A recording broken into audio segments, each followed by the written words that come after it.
Halo semuanya, aku Wisnu. Di video kali ini kita akan install Proxmox VE secara bare metal, artinya langsung di hardware PC, bukan di dalam virtual machine. Jadi Proxmox ini adalah platform virtualisasi open source yang bisa kita pakai buat jalanin banyak VM sekaligus. Jadi langkah pertama kita perlu download file ISO Proxmox VE. Langkahnya yaitu buka browser, masuk ke proxmox.com, terus pilih menu download. Pilih menu Proxmox VE, klik tombol download di versi terbaru. File ISO-nya berukuran sekitar 1 GB lebih, jadi pastikan koneksi internet stabil.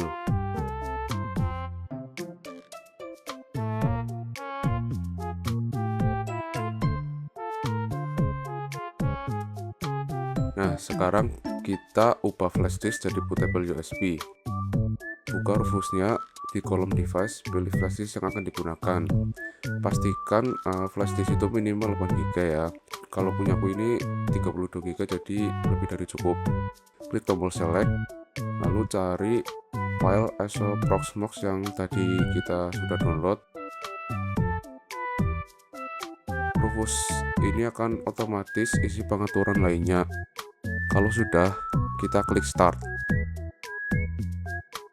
Ada peringatan bahwa data di flash disk akan dihapus. Jadi sebelum kita melakukan penginstalan Proxmox ini, pastikan file penting di flash disk sudah di backup terlebih dahulu, karena semua datanya itu akan hilang.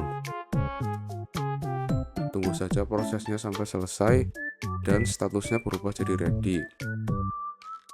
Nah, kalau flash disk bootable sudah siap, sekarang kita colokkan flash disk ke komputer yang mau diinstal Proxmox. Restart komputer, lalu tekan tombol untuk masuk ke BIOS. Kalau di sini aku menggunakan tombol delete.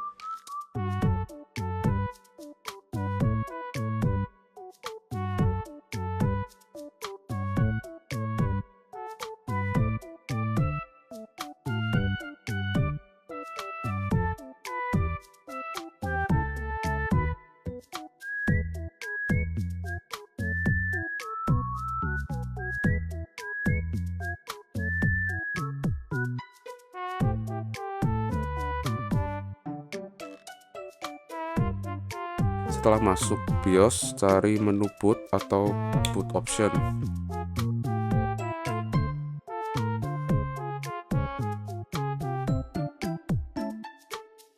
Pindahkan flash disk tadi ke urutan paling atas supaya komputernya itu booting dari flash disk duluan.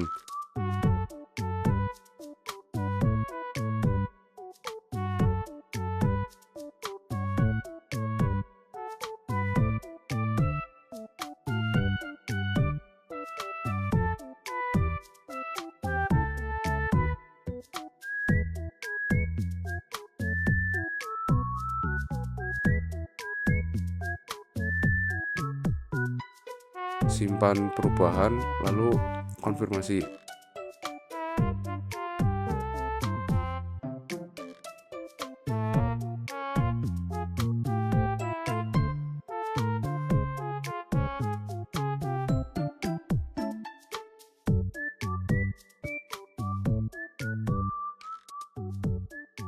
Kalau berhasil, komputer akan booting dari flash disk dan muncul menu Proxmox VE installer. Pilih install Proxmox VE, lalu tekan enter.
Nah, karena sebelumnya semua hard disk dan SSD aku sudah dilepas untuk meminimalisir kehilangan data, jadi di sini hanya ada satu hard disk yang akan digunakan untuk Proxmox ini.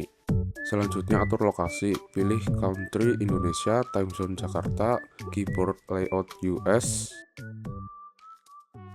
lalu isi password dan email administrator. Di bagian network configuration isi hostname, di sini aku mengisi pakai pve.wisnu, lalu isi IP address sesuai jaringan. Di sini aku pakai 1.92.168.1.7. Klik install. Proses instalasi ini akan berjalan, tunggu saja sekitar 5-15 menit.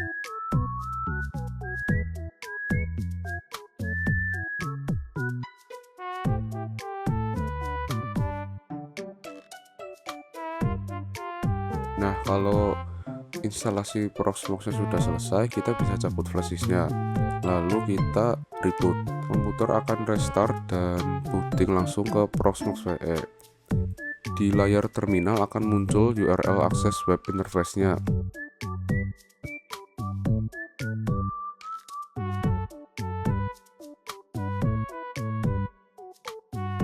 Kemudian kita beralih ke laptop dan buka browser, lalu kita ketik saja URL yang ada di Proxmox tadi. Sekarang muncul halaman login Proxmox.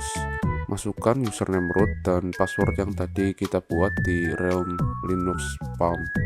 Klik login. Setelah login, inilah dashboard Proxmox VE. Di panel kiri ada node server kita. Kalau diklik bisa lihat ringkasan resource seperti CPU, RAM, storage. Dari sini kita bisa kelola semua VM dan kontainer. Kemudian kita akan buat virtual machine pertama di sini. Sebelum membuat VM, kita perlu upload ISO Ubuntu server ke storage Proxmox. Caranya klik lokal di panel kiri, pilih tab ISO image, lalu klik upload. Pilih file ISO Ubuntu server yang sudah kita download sebelumnya, kemudian tunggu proses upload selesai. Ukurannya sekitar 2 GB tergantung kecepatan internet kita ya. Nah, kalau sudah, sekarang kita buat virtual machine. Di tab general isi nama VM dengan format name garis bawah nama. Di sini aku pakai name sendiri dan nama depan. Kemudian klik next. Di tab OS pilih ISO Ubuntu server yang tadi kita sudah upload. Klik next terus sampai tab disk. Atur ukuran disk minimal 20 GB. Kalau saya pakai 32 GB. Di tab CPU pilih 2 core. Di tab memori isi dengan 2 GB. Tab network biarkan default. Pakai bridge VMBR. Terakhir klik finish. VM sudah dibuat. Sekarang kita pilih VM-nya di panel kiri, lalu klik start, lalu buka tab konsol untuk lihat layar VM. Ubuntu server installer akan muncul dan proses instalasi Ubuntu dalam Proxmox ini pun dimulai.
dan selesai. Proxmox VE sudah berhasil diinstal secara bare metal dan virtual machine Ubuntu server sudah berjalan di dalamnya. Di video berikutnya kita akan konfigurasi web server, DNS, database, dan mail server di dalam VM ini. Kurang lebihnya mohon maaf, sampai jumpa di next video. Bye bye.